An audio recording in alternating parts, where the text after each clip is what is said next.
করছে আবার তাও। আরে ঠিক আছে বলছি ওই কি বলছিল বলুন। আপনি যে টাকার কথা বলেছিলেন আমি বাবাকে বোঝাতে পারছি না কত টাকায় কি কাজে তো লাগে। বলে দিই 10 বললাম না 10,000 টাকা তিনজন আছেন আমি কমপ্লাই করে দিয়ে দেবো আচ্ছা 10,000 টাকা উঠতে হবে আপনাকে আমার তিনজনকে বলে দেবো ওই জন্য আপনি লাগবে। ওখানে হ্যাঁ আপনি আসবেন ওখানে আর এসে আমি আপনার নোটিশ করবো কমপ্লেন নোটিশ করার পরে ওটা ওখান ধরে বলে দিই ঠিক আছে আমি তাহলে আপনাকে জানাবো। আমি বাবাকে তো বলতে পারছি না, আমাকে বলে বলে দিলাম তখন তো বললাম আমি আর করতে পারি না। ঠিক আছে আমি তাহলে হ্যাঁ আমি কল করে দেবেন ঠিক আছে তো হ্যাঁ। তাড়ি করবেন আপনারা ভালো আচ্ছা ঠিক আছে 10,000 টাকা বলছেন আমাকে তো জোগাড় করতে যত তাড়াতাড়ি করবে কাল ধরুন কাল পরিষদ হতে হবে আচ্ছা জানিয়ে দেবেন ঠিক আছে ঠিক আছে হ্যাঁ। রুখিয়া থেকে বলছি, আমার বাড়ি রুখিয়াতে। আমি অনিতা থেকে পণ্ডা বলছি। আমার থাকার মতন বাসগুলো নেই বলে আমি একটা বাড়ি বানানোর পরিকল্পনা করি।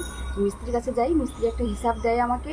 সেই হিসাব মতন আমার কাছে একজন বালি সিমেন্ট রোডের দোকানদার মা অঞ্জলি এন্টারপ্রাইজ দোকানের নাম মানিক জানা ওরফে ভলকা, ও আসে বারবার আসে যে এরকম বাড়ি বানাবে শুনেছি, আর আমার কাছে মালপত্র নিলে খুব ভালো হবে, আমি দেখে করে দেবো, ডিসকাউন্টে করে দেবো, এসব কথাবার্তা বলে আমাদেরকে আগাম টাকা চায়। অগ্রিম টাকা ওকে প্রায় 2 লক্ষ টাকা দিয়েছি। দেওয়ার পরে ও আমি প্রায় 2 মাস পরে আমাদের বাড়ি বানানোর কাজ তৈরি হয়। সেখানে আমরা মাল মেটা শান্তি জানতে যেতে ও আমাদেরকে একটা ভুলভাল হিসাব দেখায়, ভুলভাল বলে সেই হিসাব হারিয়ে গেছে, হিসাব নেই বলে ভুলভাল হিসাব করে আমাদেরকে বারে বারে প্রেসার দেওয়া হয় আরও টাকা নেওয়ার জন্য। বারবার টাকা চায়, না টাকা দিলে মাল দেবো না, এরকম কথা বলে আমাদের বাড়ির উপরে চড়াও হয়। বাড়িতে এসে দিনের পর দিন 4-5জনকে নিয়ে এসে চড়াও হয়। আমার বাবার উপরে চড়াও হয়। আমার বাবা একজন হার্টের পেশেন্ট, সিনিয়র সিটিজেন, হার্টের 2বার অ্যাটাক হয়ে গেছে। আমাকে শ্লীলতাহানি করে, আমার নাবালক ছেলেকে ধরে মারধর করে, আমার বাবাকে ধরে মারধর করে। দেখুন আমার বাবাকে দেখুন, আমার বাবার কী অবস্থা, আমার বাবাকে দেখুন, দেখে আপনারা বলুন যে এই অবস্থায় শুয়ে আছে। এই যে আমার বাবা শুয়ে আছে, এই এখন বয়স প্রায় 65। ওনার উপরে এসে চড়াও হয় এবং মারধর করে, আমার ছেলেকে ধরে মারধর করে। বাড়িতে আসে দিনের পর দিন এরকম চলতে থাকলে আমরা থানায় গিয়ে যখন কমপ্লেন করবো যায়, আমাদেরকে পুলিশ আমার কমপ্লেন নেয়নি। মদন বাবু ওনার কাছে যখন কমপ্লেন করতে যাই, উনি আমার কমপ্লেন নেয়নি, বলছে তুমি সে টাকা পাবে, তুমি টাকা দাও, এসব বলে আমাদেরকে ছেদ মেরে আমাদেরকে তাড়িয়ে দেওয়া হয়। বলছে তুমি পেপার্স নিয়ে এসো, পেপার্স কথা বলবে বলে আমরা চলে আসি। আবার পুনরায় যাই, আমাদের কমপ্লেন নেয়নি। উনি সব পেপার্স দেখে নিয়েছে সব কিছু, দিয়ে আমাদের কোনো করে না, আমাদের বাড়ি পাঠিয়ে দেয়। দিয়ে দিনের পর দিন হুমকি, এসে টাকা দিয়ে যাও, আবার ফোনে হুমকি দিচ্ছে, আগে টাকা দিয়ে যাও, নাহলে কাজ বন্ধ করো, নাহলে যাচ্ছি ফোর্স নিয়ে তুলে আনবো।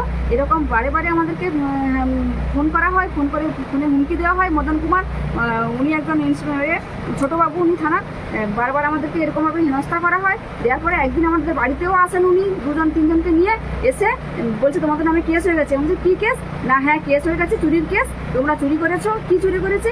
বলছে তোমার বাবা ওর দোকানে গিয়ে ওকে মারধর করে, ও তলপেটে লাঠি মেরেছে, ওকে মারধর করেছে, তুমি ওর ক্যাশ বাক্স থেকে প্রায় 7,000 টাকা মতন নিয়ে চলে আসো। এরকম কথাবার্তা, তোমাদের নামে কেস হয়েছে, আর আমরা অ্যারেস্ট করে নিয়ে যাব, তুলে নিয়ে যাব, আগে আমাদের সঙ্গে দেখা করো। দিয়ে বলছে আগে থানাকে চলো, ডেকেছে আমাদেরকে দেখা করো। আমি যেতে আমাকে বলছে 10,000 টাকা দিতে হবে, নাহলে তুমি বেল পাবে না, তুমি এখন আসামি হয়ে গেছো, আমরা যে কোনো মুহূর্তে তুলে আনবো, আগে 10,000 টাকা জোগাড় করে আমাকে দিয়ে যাও। আমরা এখন গরিব মানুষ, আমরা কোথায় পাবো, কী করবো, আমাদের হচ্ছে দেওয়ার মতন ক্ষমতা নেই। আপনারা বলুন আমি কী করবো, কোথায় যাবো, আর কোনো খুঁজে পাচ্ছি না। আপনারা ভিডিওতে দেখলেন যে কি করে মানে সোজা কথায় রক্ষকে ভক্ষক, মানে সাধারণ মানুষ বিপদে পড়ে পুলিশের কাছে যাবে, সেই পুলিশ সাধারণ মানুষের সাথেই কেমন করে তোলাবাজি, মানে এদের খেয়ে খেয়ে অভ্যাস হয়ে গেছে।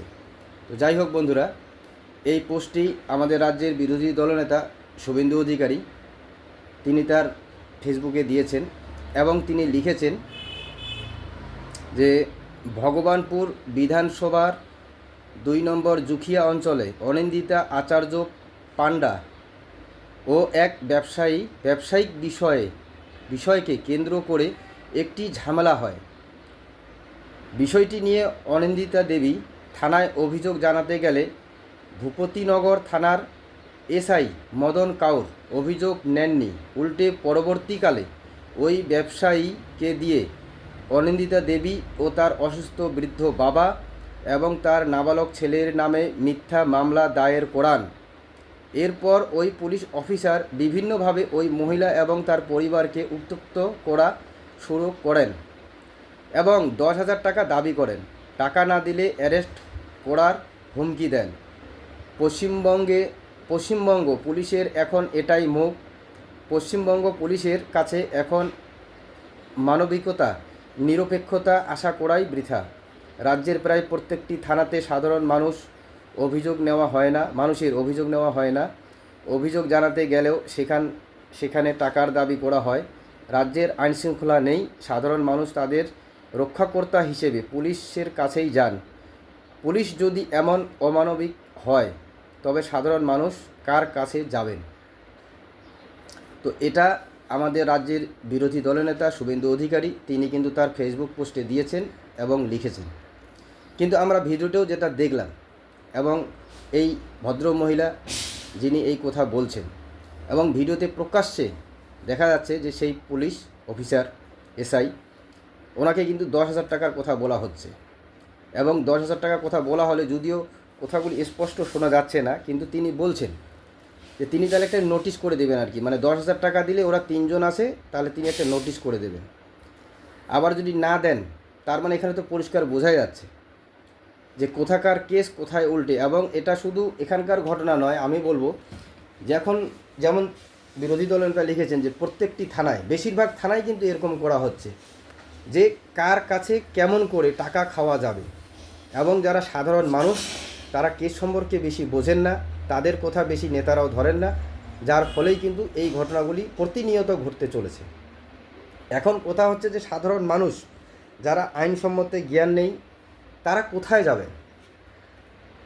তারা এইভাবেই কিন্তু হেনস্থা হতেই আছেন। তো যাই হোক বন্ধুরা, আপনারাও ভিডিওটি দেখলেন, আপনারা আপনাদের ব্যক্তিগত মত কমেন্টে অবশ্যই জানাবেন।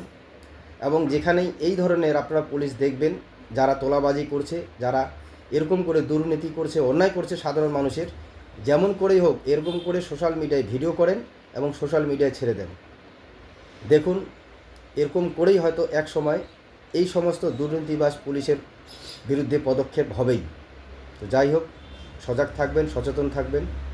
জয় হিন্দ, জয় বাংলা।